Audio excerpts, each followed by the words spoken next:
ainda nesse mesmo espírito, com seus olhos fechados, comece a prestar um culto racional para Deus. Talvez até agora você chegou e você ainda não conseguiu se conectar ao trono da graça. Talvez você ainda está aqui dentro, mas o seu pensamento ainda está lá fora, com as suas preocupações, com os seus afazeres. Mas eu te convido a fechar os olhos e junto comigo buscar a Deus em oração. Vamos orar por essa palavra. Os músicos vão continuar ministrando, só os instrumentos, porque 2 Reis 3,15 vai dizer que quando os músicos começaram a ministrar com seus instrumentos, a mão do Eterno veio sobre Eliseu e ele começou a profetizar sobre o povo de Israel. Comece a ministrar sobre a minha vida, para que Deus venha me usar através da palavra. Pai, em nome de Jesus, eu oro, Senhor, pela tua igreja. Eu oro por esse povo que está aqui dentro, Pai, o povo a qual o Senhor separou para essa noite estar ouvindo a tua palavra, Pai.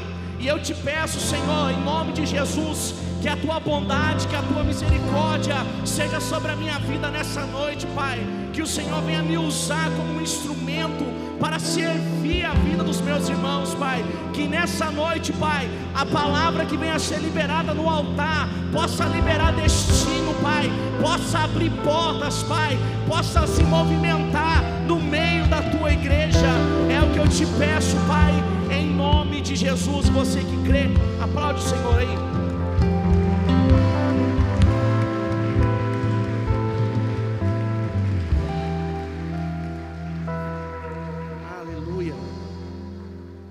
Graça e paz, irmãos. Aleluia. Pastor Thomas, você continua comigo aí? Vamos fazer um culto diferente, pastor. Se você sentir que tem que cantar no meio da mensagem, deixa Deus te usar, irmão. Hoje vamos pregar junto hoje. Deixa Deus usar você aí. Tributar a Jesus toda a honra e toda a glória. Estou feliz de estar com vocês aqui de novo. Fazia um tempinho que eu não ministrava, mas é sempre bom estar com vocês. É sempre bom servir essa casa. Honrar a vida do pastor Mateus, que me concedeu a oportunidade de estar ministrando aos vossos corações essa responsabilidade. E sobre esse tema aí tão difícil de falar, sobre carregar a nossa cruz. Abra sua Bíblia comigo aí no Evangelho segundo escreveu João, no capítulo 1, e o seu versículo por número 29. Evangelho escrito por João, capítulo 1, verso 29.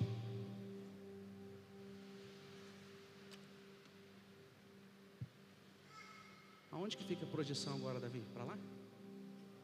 Quem que está lá? É o Ian? Me ajuda aí, Ian. Vou estar lendo a versão King James. E eu vou fazer uma mensagem bem expositiva hoje. Vou tentar ser bem devagarzinho, menos afobado, para a gente tentar construir algo legal aí. Então, Evangelho de João, capítulo 1, verso 29, diz assim: no dia seguinte, João viu a Jesus que vinha caminhando em sua direção e disse: eis o Cordeiro de Deus, que tira o pecado do mundo. Este é aquele do qual eu disse: depois de mim vem um homem que tem a excelência, pois que já existia antes de mim. Eu não conhecia, mas a fim de que ele fosse revelado a Israel, vim, por isso, batizando com água. Aí você deve estar se perguntando o que esse texto tem a ver com carregar a nossa cruz. Eu preciso usar uma guisa introdutória para a gente construir algo, e eu vou partir a partir desse texto, porque a cruz, ela é o símbolo da reconciliação da humanidade com Deus. Ela pode ser também um altar de adoração, ela pode ser um altar da expiação.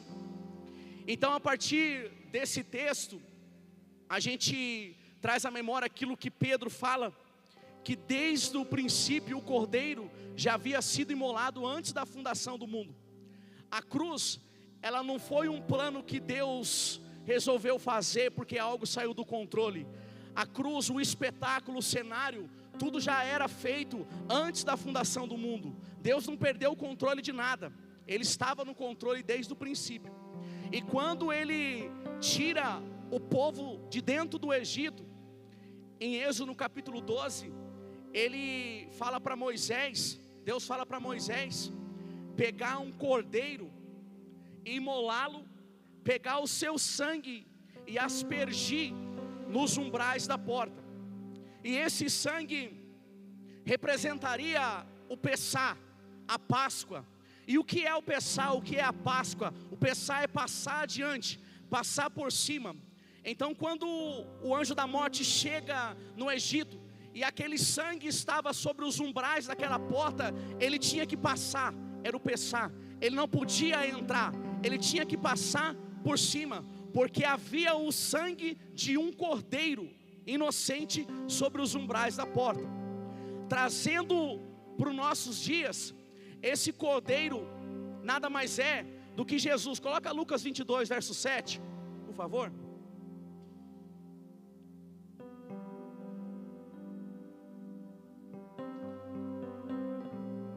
Finalmente chegou o dia dos pães sem fermento, no qual devia ser sacrificado o cordeiro pascal.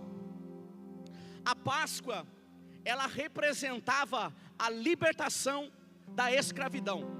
O povo estava sendo escravizado 430 anos, e Deus fala para Moisés usar a Páscoa como um memorial, como uma aliança perpétua, que deveria ser feito pelo povo uma vez por ano, lembrando o que o Senhor tinha feito por eles.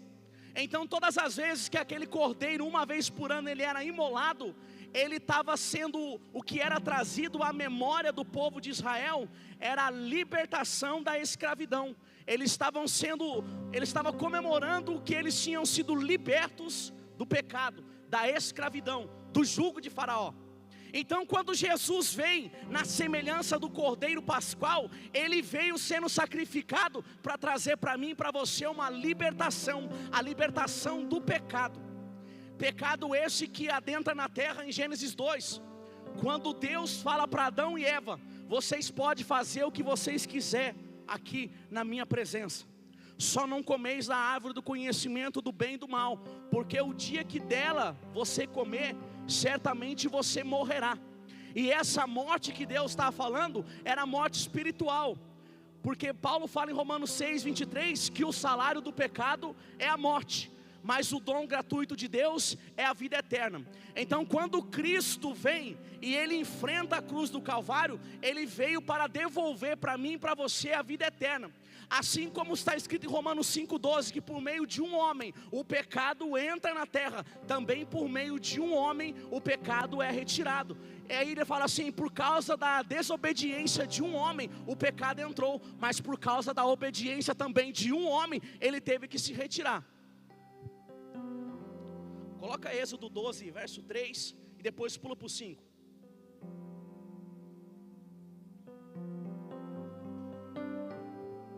Falai a toda a congregação de Israel, dizendo: no dia 10 desse mês, que cada homem tome para si um cordeiro para cada família, um cordeiro para cada casa.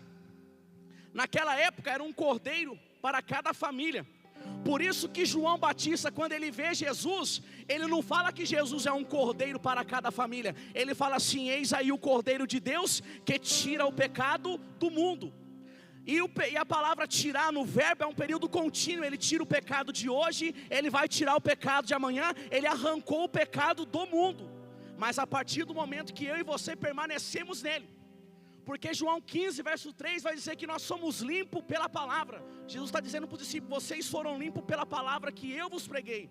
Então o que purifica eu e você, o que traz a memória eu e você, é a palavra. Quando você tem um relacionamento com a palavra, você consegue aprender a carregar a sua cruz. Gênesis 22, verso 7, ainda falando do cordeiro, o que representava para a gente construir algo.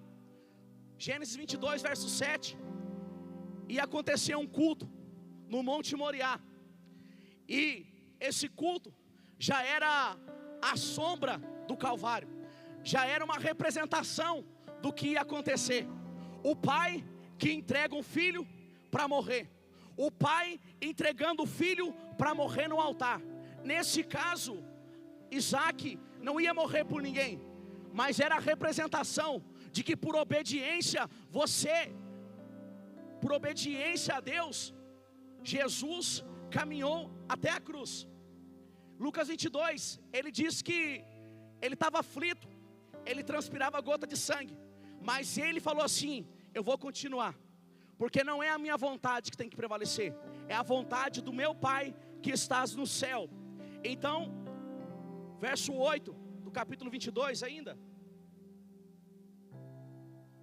22 Gênesis, Ian, por favor. Gênesis 22, verso 8. Assegurou-lhe para Abraão: Deus proverá para si, meu filho, o cordeiro para o holocausto. E continuaram a caminhar ambos juntos. Quando eu e você temos a ciência de que foi entregado por mim e por você, temos a ciência de que foi entregado por mim e por você um cordeiro, nós conseguimos caminhar juntos. Caminhamos juntos para um alvo. Nós vamos prosseguindo para Hebreus 12, para um alvo que é Cristo, juntos. 1 Coríntios 5, 7.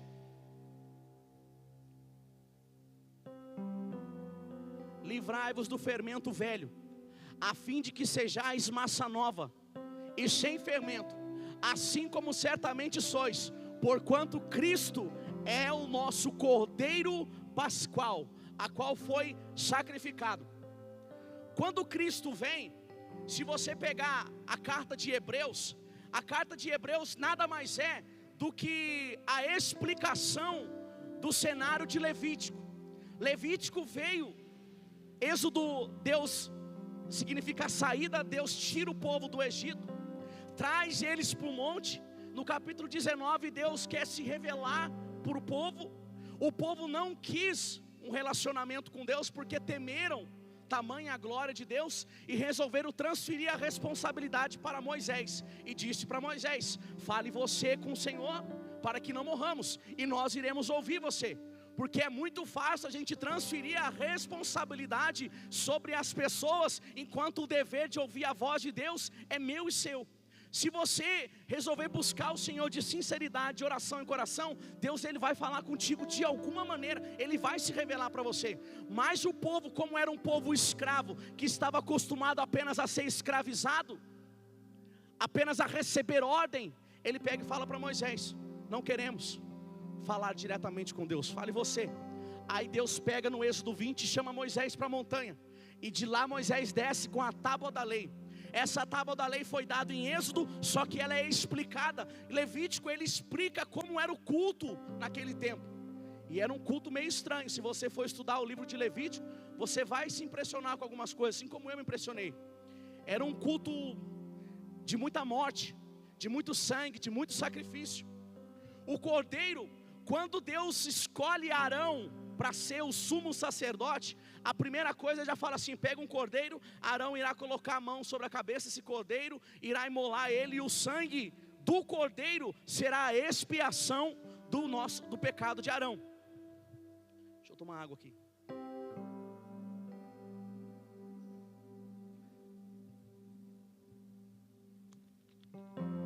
Como eu disse, irmãos, eu vou bem devagarzinho hoje, para vocês me entenderem.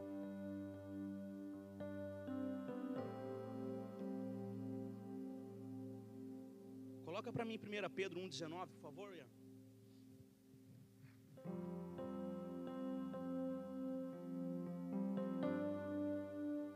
Mas foste resgatados pelo precioso sangue de Cristo, como de cordeiro, sem mácula e sem defeito.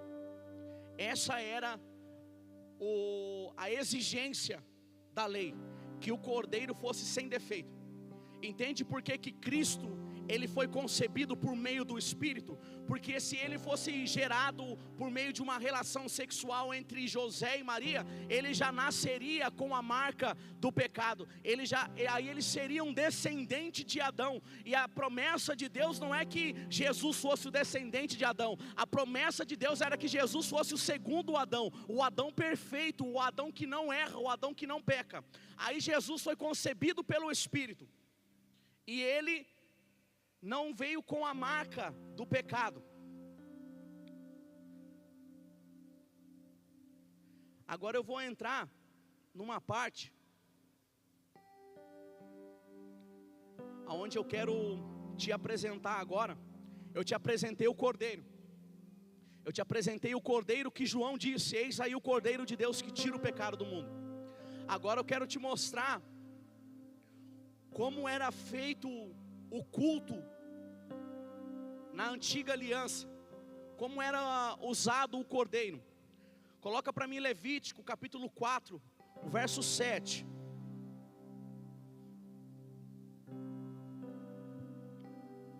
O sacerdote colocará então um pouco desse sangue sobre as pontas alongadas, em forma de chifre do altar do incenso, que é queimado diante do Senhor na tenda do encontro, e derramará todo o sangue do novilho na base do altar do holocausto, que se encontra à entrada da tenda.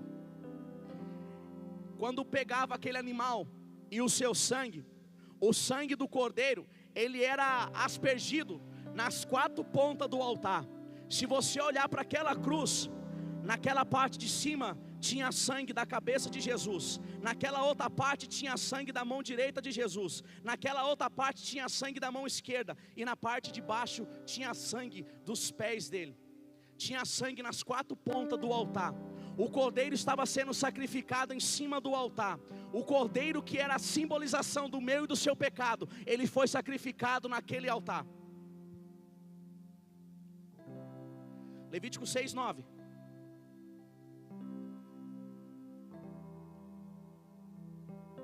Ordenarão e a seus filhos o seguinte: esta é a lei do ritual de ofertas, que são completamente queimadas. O holocausto ficará na leira do altar toda noite até o raiar do dia, e nela se manterá aceso o fogo. Verso 12 agora. O fogo sempre arderá sobre o altar, não se apagará, mas o sacerdote acenderá a lenha nele a cada manhã, e sobre ele porá em ordem o holocausto.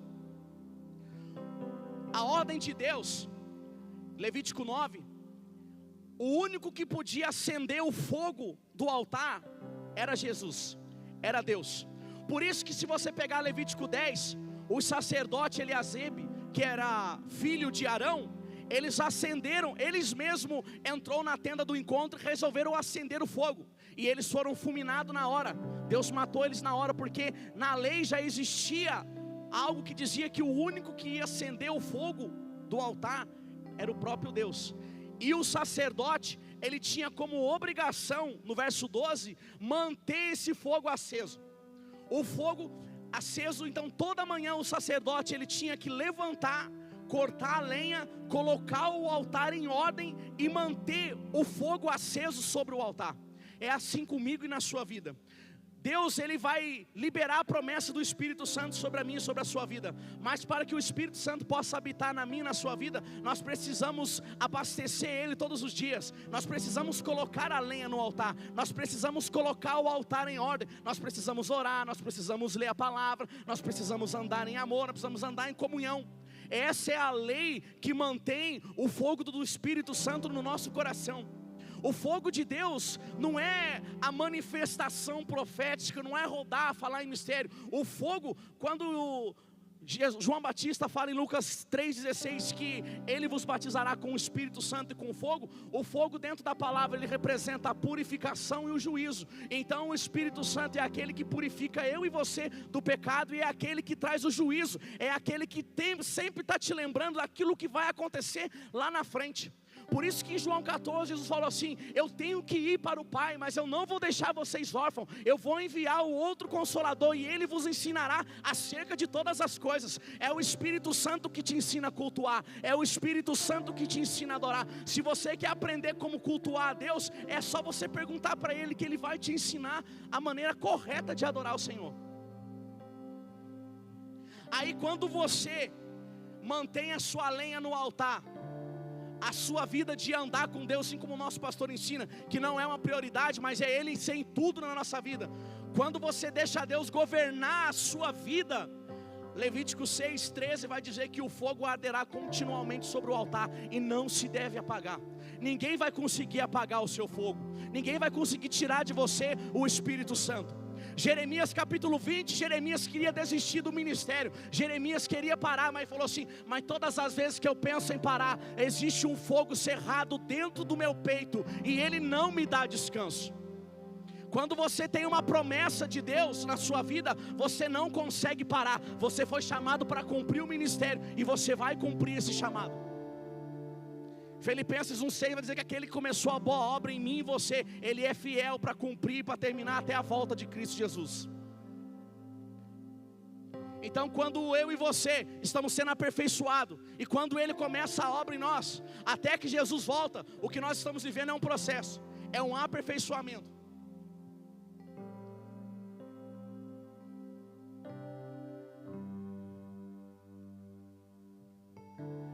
A cruz, ela também é na nossa vida justificação.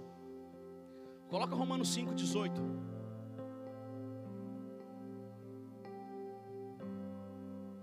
Portanto, assim como uma só transgressão determinou a condenação de todos os seres humanos, uma só, a desobediência de Adão, assim igualmente um só ato de justiça resultou na justificação que traz a vida a todos os homens. Verso 19. Sendo assim, como por meio da desobediência de um só homem muitos se tornaram pecadores, assim também, por intermédio da obediência de um único homem, muitos serão feitos justos de Deus. E o verso 20, que é um verso bem conhecido: a lei foi instituída para que a transgressão fosse ressaltada, mas aonde abundou o pecado, superabundou a graça de Deus. A lei, Deus, quando Ele resolve entregar a lei para Moisés, coloque Colossenses 2:17 para nós entender o que era o Velho Testamento, o que era a lei. Colossenses 2:17. Esses rituais são apenas sombra do que haveria de vir. A realidade, todavia, encontra-se em Cristo. Era um ensaio. Tudo aquilo que Deus estabeleceu por meio de Moisés, Moisés vindo como um libertador, representando um libertador, o libertador do povo de Israel. Jesus Cristo também veio como um libertador, o libertador da nação, o libertador do mundo, o cordeiro do mundo, aquele que tira o pecado do mundo. Jesus veio nos libertando de toda a lei, de todo jugo, de toda escravidão. Não precisamos mais fazer os atos judaicos que o próprio Deus estabeleceu para fazer. Porque se você ler Gálatas 3, o apóstolo Paulo ensina que aquele que anda debaixo da lei, ele anda debaixo de maldição. Porque a partir do momento que você resolve andar debaixo da lei, você está rejeitando o Cordeiro de Deus, você está rejeitando o sacrifício de Cristo. Nós estamos anulando a cruz de Cristo. Se você pegar João 13, Jesus fala assim: um novo mandamento vos dou, que amarás o teu próximo como a ti mesmo. Amarás o teu Deus acima de todas as coisas, o teu próximo como a ti mesmo. Se Jesus está falando que Ele está dando um novo mandamento, quer dizer que existia um velho mandamento. Coloca aí Hebreus 8:5.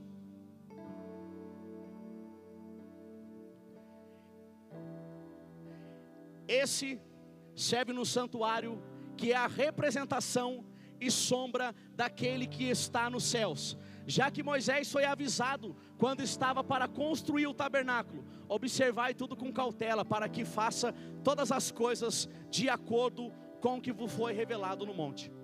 Moisés, nada mais nada menos, ele teve uma visão daquilo que está lá no céu, daquilo que está lá em Apocalipse, no capítulo deixa eu ver aqui, 5, o verso 6 e o verso 8, coloca o verso 6, depois você pula para o 8, nisso aconteceu que reparei no meio do trono, e dos seus 4 seres viventes, e entre os anciões em pé, um cordeiro, que parecia estar morto, e tinha 7 chifres e 7 olhos, coloca o 8, e assim que o recebeu, os 4 seres viventes, e os 24 anciões, prostraram-se diante do cordeiro, cada um deles tinha uma harpa, e as taças de ouro, cheias de incenso, que são as orações do santo.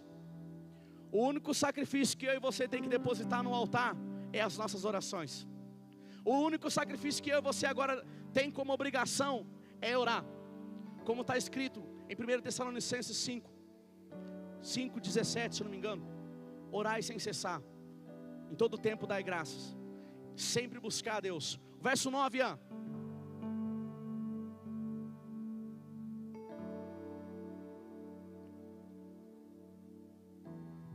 Apocalipse 6:9, é 5:9, é isso mesmo, certo, é 5 ou 6, deixa eu ver aqui, é 5, é isso aí, 5:9, e eles cantavam um cântico novo, porque Jesus, Ele é o novo cântico, Ele é o cântico novo, Ele é o novo mandamento, Ele é algo novo de Deus, Ele é tudo novo sobre a sua vida. Assim como Paulo fala em 2 Coríntios 5:17, porque aquele que está em Cristo, nova criação nova criatura as coisas velhas já ficaram para trás, e Ele fez você novo, uma nova criatura. E a gente sempre tem dificuldade de acessar o novo de Deus, sempre temos dificuldade. Isaías 43, coloca aí para mim, acho que é o verso 17 ou 18, Isaías 43,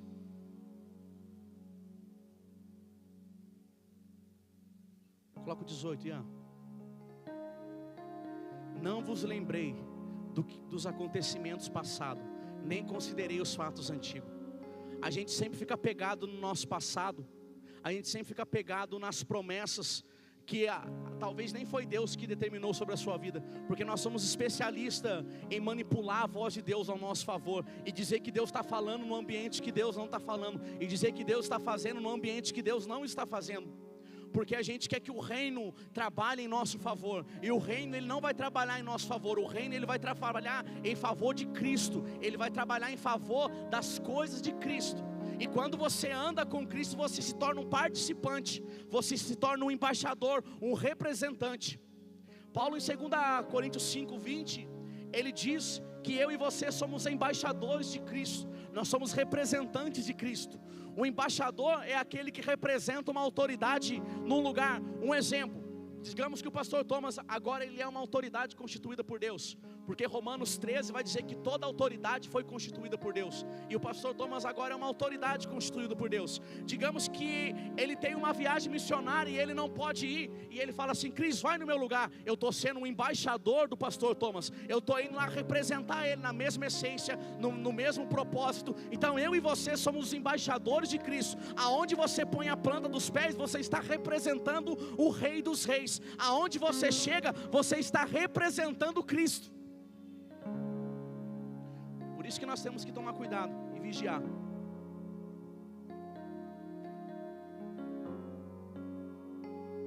Agora chega a parte da cruz. Coloca o texto famoso aí de Lucas 9:23. Eu já te expliquei quem é o Cordeiro Pascual. Eu já te expliquei que a cruz ela representa a reconciliação, ela pode ser um altar, ela pode ser um instrumento que veio transmitir vida, um ambiente de morte. Mas quando o cordeiro ele era morto, na verdade ele era morto para transferir vida. O cordeiro na época de Moisés, ele morria para que alguém recebesse vida. O cordeiro na época de Moisés, ele morria para que alguém fosse perdoado. Então quando Cristo morreu, ele morreu para mim e você ser conectado com Cristo, com Deus de novo, e para mim e você receber vida, e a vida de Deus.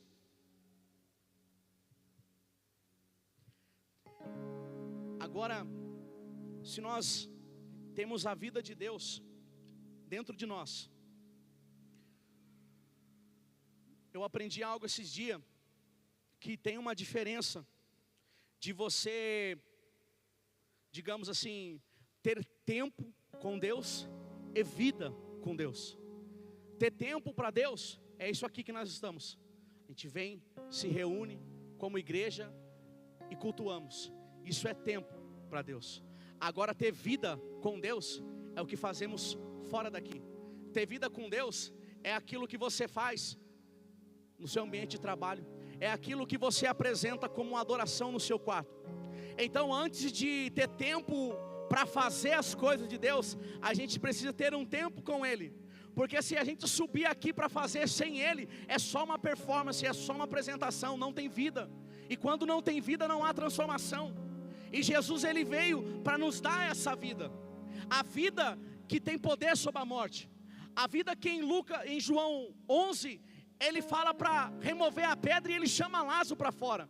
E Ele devolve a vida para Lázaro. Jesus morre para devolver para mim e para você a vida que Adão perdeu, a vida eterna. Porque quando ele come daquele fruto, ele se torna um pecador. E por que Deus teve que banir Adão do Éden? Porque se Adão comesse da árvore da vida, ele se tornaria um eterno pecador. Para ele não tinha mais reconciliação, para ele não tinha mais. Aí Deus resolve arrancar Adão do Éden, e ele coloca um anjo que guarda o que é de Deus. Por isso que o Salmo 34, verso 7 vai dizer que tem um anjo do nosso lado. Porque você é algo de Deus, e o anjo do Senhor guarda o que é de Deus. O anjo acampa ao seu redor, ele está guardando você, porque você pertence ao Senhor. Lucas 9, 23. O maior convite evangelístico de Jesus. O primeiro convite é o segundo, desculpa, eu errei. Agora, o primeiro convite, pode deixar esse texto. O primeiro convite que Jesus fala abertamente, Ele fala em Mateus 11, 28. Ele grita: vinde a mim todos que estáis cansados e sobrecarregados, e eu vos aliviarei. Tomai sobre vós o meu jugo e aprendei de mim, que sou manso e humilde. O primeiro convite que Jesus fala é para todos. Ele faz um convite aberto: vinde a mim todos. Só que em Lucas 9, 23, ele diz assim: se alguém desejar seguir, negue-se a si mesmo, tome a sua cruz dia após dia e caminhe após mim. Então o convite, a salvação é para todos, mas andar com Cristo é só para quem nega a si mesmo. Andar com Cristo é só para quem decide ter uma atitude, uma decisão de abandonar as coisas velhas e andar em novidade. Por isso que Jesus está falando assim, o negar a si mesmo. Agora nós vamos entrar na parte de carregar a nossa cruz. Eu poderia abrir Mateus 26 e pregar sobre o Simão Sirineu, que foi o homem que ajudou a carregar a cruz. Mas eu não teria embasamento suficiente para pregar para vocês o culto inteiro sobre Simão Sirineu, porque a Bíblia não dá ênfase muito a ele.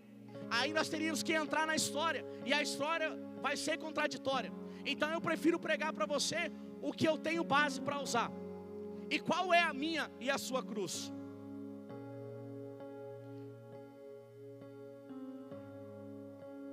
Negar a si mesmo é um sentimento, é uma decisão. Agora, se Jesus Cristo, Ele é o nosso modelo, Ele é o nosso...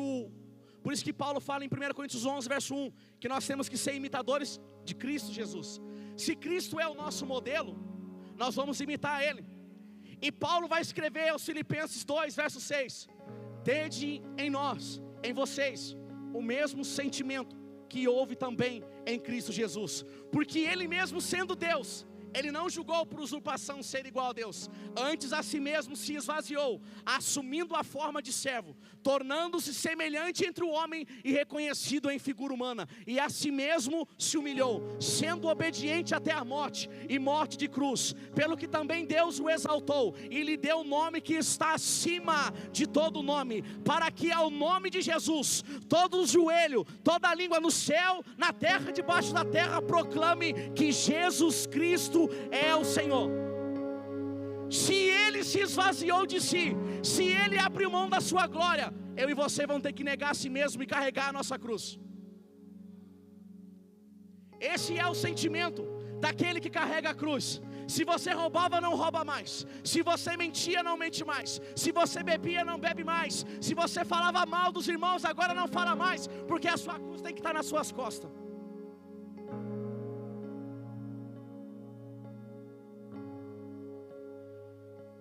Tiago capítulo 4, verso 1.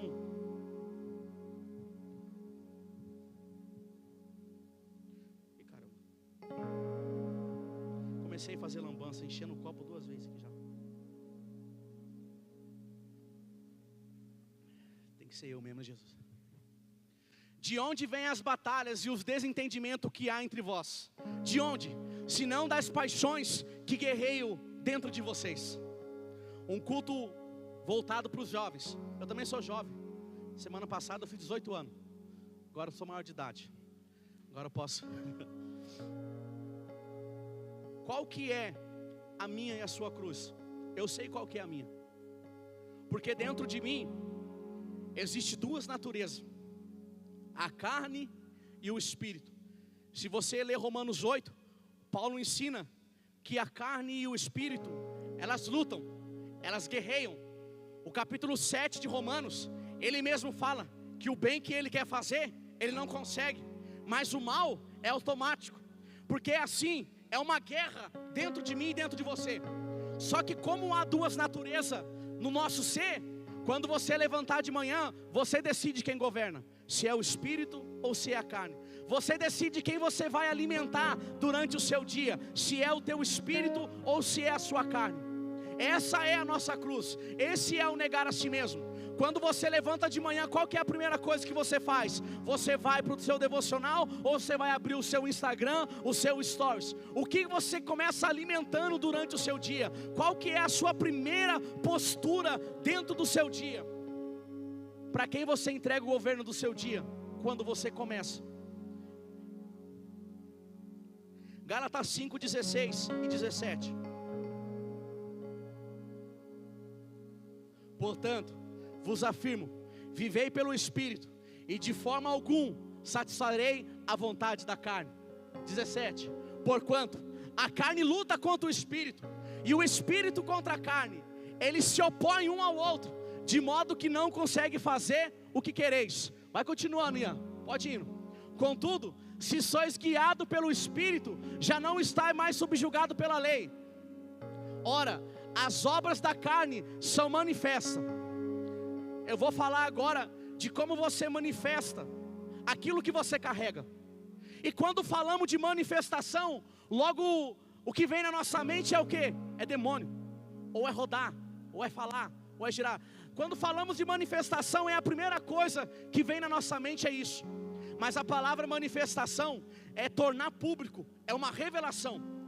Você manifesta aquilo que você é. Você manifesta aquilo que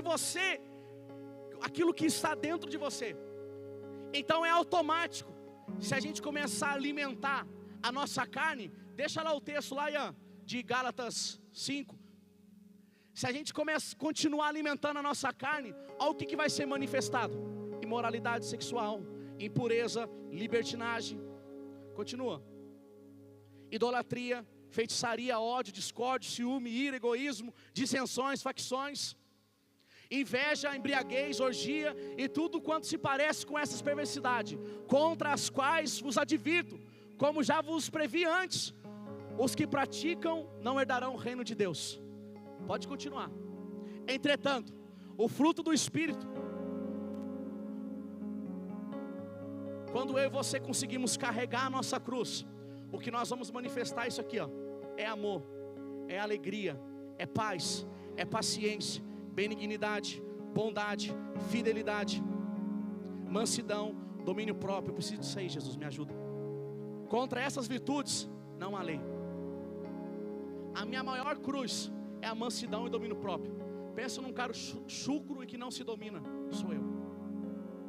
Hoje a minha maior cruz, o que eu mais tenho que carregar, o que eu mais luto é isso. Eu não consigo deixar para depois. Eu não consigo levar para minha casa.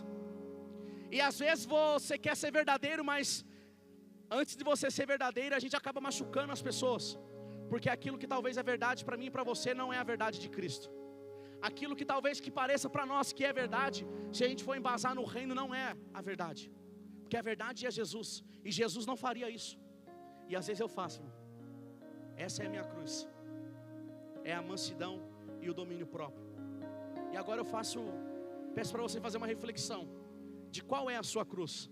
Se você não negar ela, automaticamente você vai manifestar isso, sem você perceber. Quanto mais alimentamos a nossa velha natureza, a nossa carne, aquilo que vamos manifestar é imoral, é contra a lei de Deus.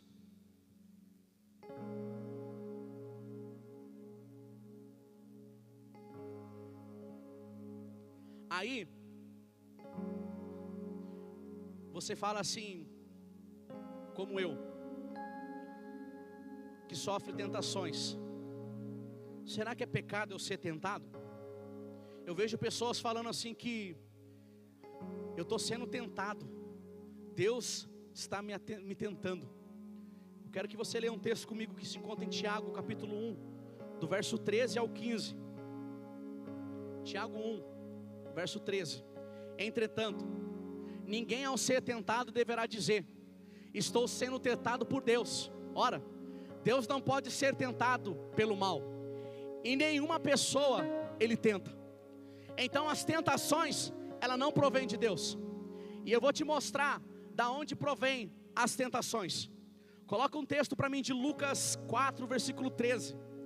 De quem foi tentado? E assim, tendo concluído todo tipo de tentação, o diabo afastou-se dele até o tempo oportuno. Dele quem? Jesus. Capítulo 4 de Lucas é quando Jesus está sendo tentado no deserto. E a Bíblia diz que Satanás tentou ele até o máximo, e ele se afastou. E o texto diz que o Satanás iria tentar ele no próximo momento oportuno. Então quer dizer que o diabo só tenta eu e você quando damos oportunidade, quando damos legalidade a ele. E ser tentado não é sinal de pecado. Pecado é quando você é tentado e consome e executa. Quer ver? Coloca um texto para mim aí. 2 Coríntios 5, 4. Isso é algo que vamos carregar. Porque enquanto estivermos residindo nesse tabernáculo, nosso corpo, Paulo está falando, murmuramos e somos angustiados, pois não queremos ser despido, mas sim revestido da nossa casa celestial, para que aquilo que é mortal seja completamente absorvido pela vida. Então Paulo está dizendo que enquanto eu e você estivermos nesse corpo, estivermos nessa terra, nós vamos ser, a nossa carne vai nos massacrar. Ela vai exigir que eu e você satisfaça ela, mas a decisão é minha e sua. A decisão de alimentar a carne ou o espírito, ela é minha e sua. Se você pegar Hebreus capítulo 2, verso 17, aqui agora eu vou começar a usar Jesus como nosso modelo. Ele nos ensinou a carregar a nossa cruz. Por esse motivo, era vital que ele se tornasse semelhante a seus irmãos em todos os aspectos, a fim de que pudesse constituir-se sumo sacerdote misericordioso e leal, e pudesse realizar a apropriação pelos nossos pecados. É o 18 que eu quero. Considerando, portanto, tudo que ele mesmo sofreu, quando o quê? Tentado, ele é capaz de socorrer todos aqueles que semelhantemente estão sendo atacados pela tentação. Jesus, ele sempre foi tentado, mas como ele decidia alimentar o seu espírito, ele conseguia vencer todas as suas tentações. Então Jesus desceu na terra para ser tentado, para oferecer um sacrifício, para quando ele chegar diante do Pai, ele vai olhar para mim e para você. O que é um sumo sacerdote? Existia o sacerdote e o sumo. O sacerdote era aquele que trazia a oferta do povo até a entrada, e o sumo sacerdote é aquele que entra dentro do santo e apresenta para Deus. Se você pegar Hebreus 9, 7, vai dizer que Jesus, ele é o sumo sacerdote, e que o sumo sacerdote, ele só entra para oferecer o sacrifício uma vez por ano. Então Cristo desceu e entrou no santo do santo para oferecer sacrifício por mim e por você.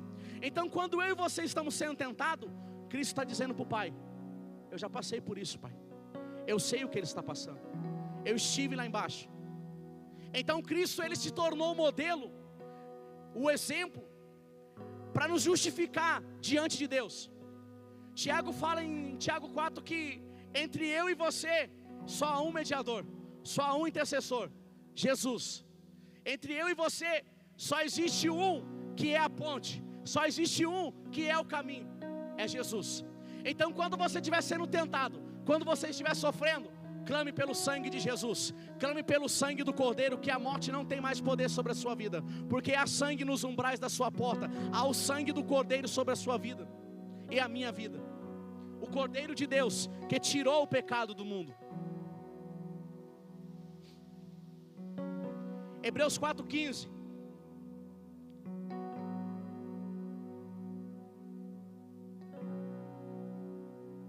Pois não temos um sumo sacerdote que não seja capaz de se compadecer das nossas fraquezas, mas temos o sacerdote supremo, que a nossa semelhança foi tentado de todas as formas, porém sem pecado algum. Então aqui está dizendo que eu e você é tentado sem pecado. Você vai ser tentado, mas a opção de pecar é minha e sua. A internet ela vai tentar você. O diabo vai soprar no seu ouvido para você entrar naquele site. O diabo vai soprar no seu ouvido para você aceitar aquele convite, para você ceder àquela tentação. A escolha é minha e é sua. A escolha de ceder, de alimentar a carne, é minha e sua. Mas também temos a escolha de alimentar o nosso espírito e de repreender o diabo e falar: tem sangue nos umbrais da minha porta, o sangue de Cristo está sobre a minha vida.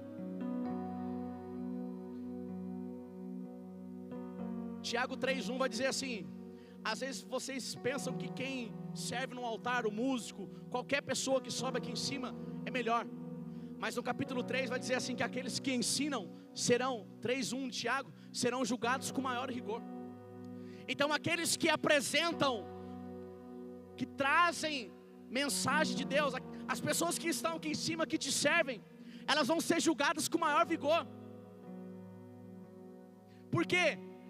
Porque em Lucas 10 Jesus fala assim que grande é a seara, porém poucos são os trabalhadores. Rogai ao Senhor da colheita para que envie trabalhadores para essa grande obra, porque muitos são chamados, porém poucos são os escolhidos.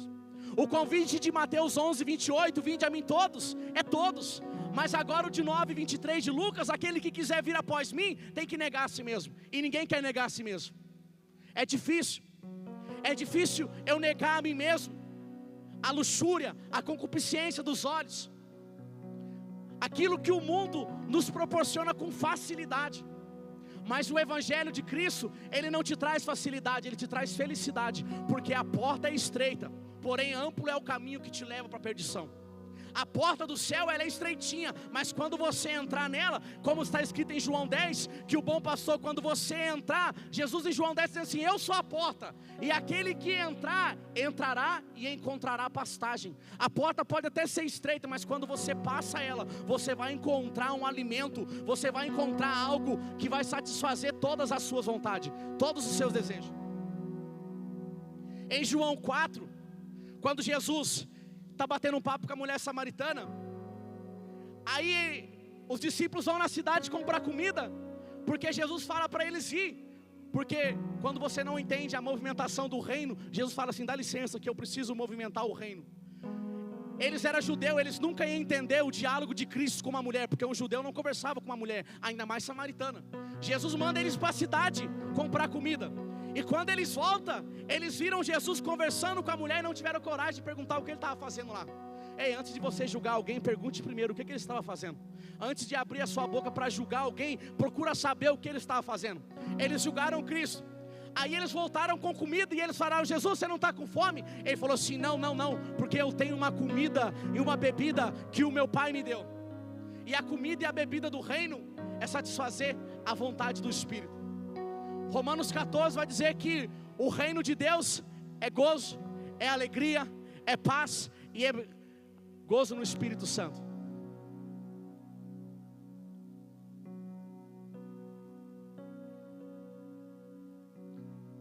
Aí você fala, como eu já falei: Jesus, essa cruz que o Senhor me deu para carregar está pesada. Essa cruz que eu estou carregando está doendo, está machucando, está exigindo mais de mim. Eu quero que o Ian coloque um texto de 1 Coríntios 10, o verso 12 e o 13.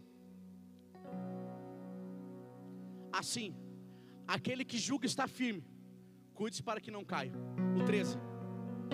Não vos sobreveio tentação que não fosse comum aos seres humanos, mas Deus é fiel e não permitirá que sejais tentado além do que podeis resistir. Pelo contrário, juntamente com a tentação proverá livramento que possais suportar.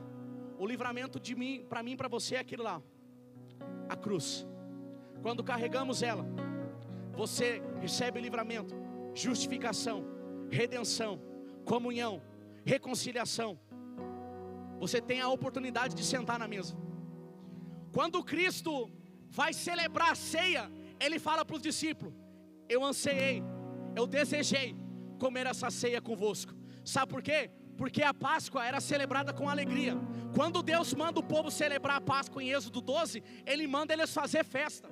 Amanhã, no domingo, nós vamos celebrar a ceia de Cristo. É motivo de festa, porque nós somos libertos. A ceia é a nova aliança, é a libertação do pecado.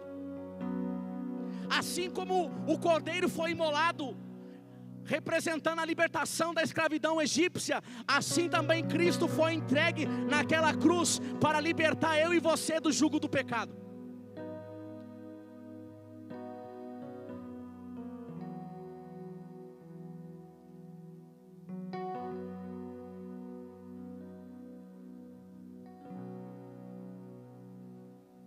Tinha uns 500 versículos aqui, agora não vai dar tempo. Eu vou ser bem rápido.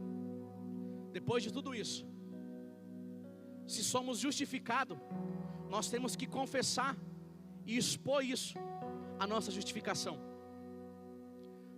Romanos 8, 33, se eu não me engano, vai dizer que nenhuma condenação há para os filhos de Deus. E quem justifica eu e você é o Senhor. Então, se Cristo nos justificou, agora nós temos um papel aqui.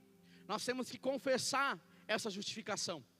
Romanos 10, verso 9 e verso 10, vai dizer que com o coração se crê, mas com a boca se faz confissão diariamente que Jesus Cristo é o Senhor. Não basta só você carregar a sua cruz, você tem que anunciar o dono da cruz. Você tem que proclamar aquele que te justificou. Porque João 12, 47 ao 49, Jesus está dizendo assim: eu não vou julgar ninguém no final dos tempos. Quem vai julgar vai ser a palavra que eu deixei. Então, a partir do momento que você recebe a justificação, que você toma ciência do que Cristo fez por mim e por você, é através disso que vamos ser julgados. Porque antes da lei ser estabelecida, não tinha julgamento. Por que não tinha julgamento? Porque não existia lei. Como que Deus ia julgar alguém se não tinha uma lei que embasava aquilo? Mas agora existe a lei de Cristo. Então nós vamos ser julgados por aquilo que fazemos e que a palavra diz que não é para fazer. E Gálatas 5 é um exemplo do que não é para nós fazer. Hebreus 3,14.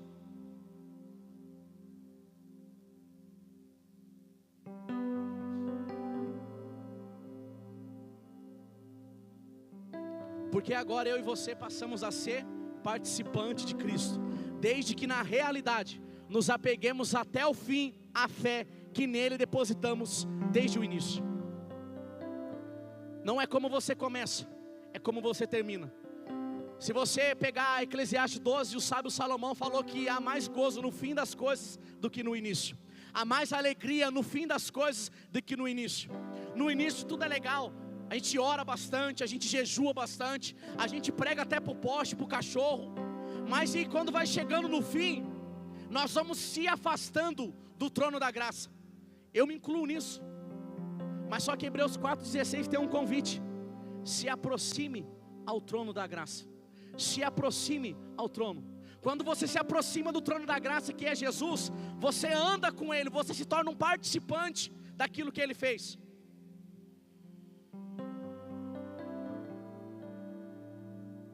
Hebreus 4,14.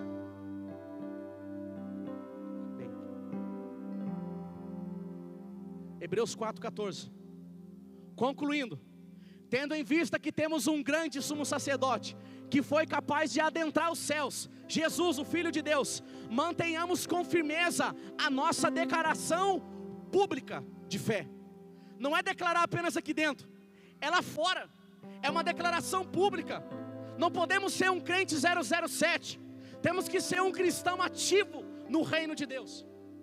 Esse dia eu estava no trabalho, e o Espírito Santo soprou no meu ouvido algo acerca do dono da obra. Eu falei, meu Deus, nem sei se o cara é crente, nem sei se o cara é crente em Jesus. Eu sei que eu não falei. Por quê? Porque a gente tem facilidade de manifestar o reino aqui dentro. Lá fora é difícil, porque a gente fica pensando no que as pessoas vão pensar. Mas eu fui relutando, já estava acabando a obra no final, e ele nem era o dono, ele era o pai da dona. Aí a filha dela fala assim, eu estou indo aí pegar a chave com você, mas eu não vou sozinha, meu pai vai junto comigo. Aí eu falei, agora pegou. Aí eu chamei ele, e Deus me pediu para entregar uma palavra para ele. E Deus falou para mim assim, diga para ele que se hoje ele ouvir a minha voz, Hebreus 3, se hoje você ouvir a voz do Senhor e não endurecer o vosso coração, você entrará no descanso. E eu falei assim, não faz sentido, Jesus. Aí ele falou para mim que ele era um crente afastado, e ele era um idoso, estava tendo um problema de idade. Esse dia ele estava até internado. O convite de Cristo para ele foi assim, não endureça o seu coração, porque eu quero que você entre no descanso. E qual é o descanso? É o descanso de Mateus 11, 28. Vinde a mim todos que estão cansados, sobrecarregados. Só em Cristo vamos encontrar descanso. E eu acabamos, fechei.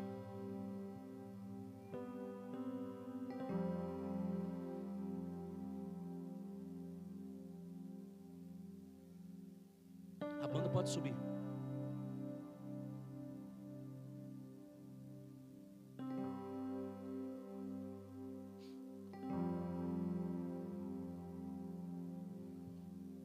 Como eu disse, o culto foi bem expositivo, com bastante texto. Talvez eu não conseguia explicar com excelência que os 3 princípios básicos de uma boa pregação é ler, explicar e aplicar. Então não dá tempo de ler, explicar e aplicar todos os versos. Mas depois, com cautela, se você tomou nota ou não, depois você pega e começa a estudar esses textos. Isso vai te trazer uma clareza maior. Porque Cristo, Ele anulou a sentença que estava sobre a minha e sua vida. O último texto para a gente orar. Coloca aí, Colossenses 2, versos 14 e 15.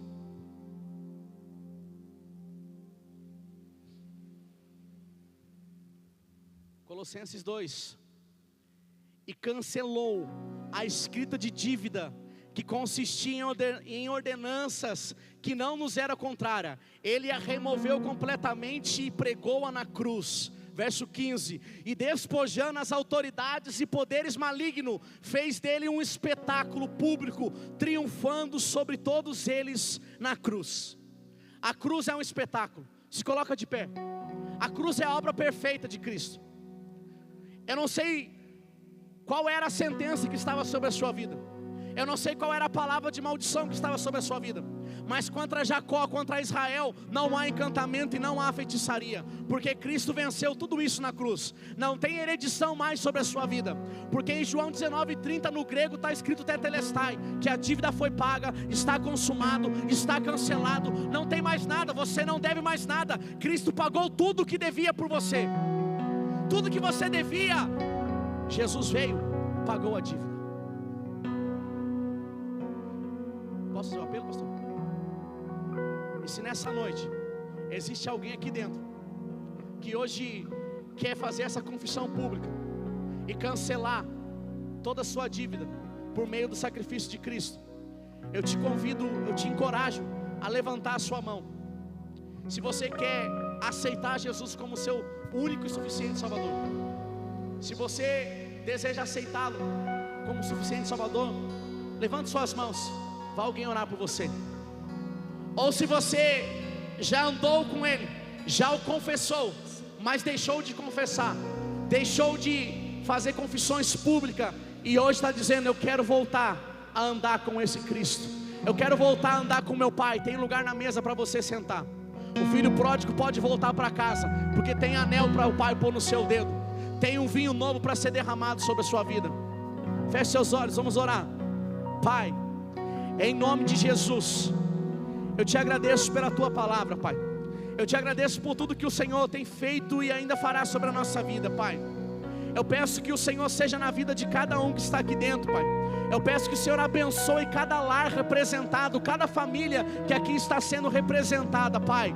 E que a tua bênção venha entrar sobre a casa de cada um dos meus irmãos, Pai. Que o sangue do Cordeiro não falte sobre os umbrais da nossa porta, Pai. Que o anjo da morte não venha entrar na nossa casa, Pai. Mas que a tua vida, que é eterna, venha reinar e prevalecer sobre a nossa vida, Pai. É o que eu te peço e te agradeço em nome de Jesus. As palmas louvem ao Senhor.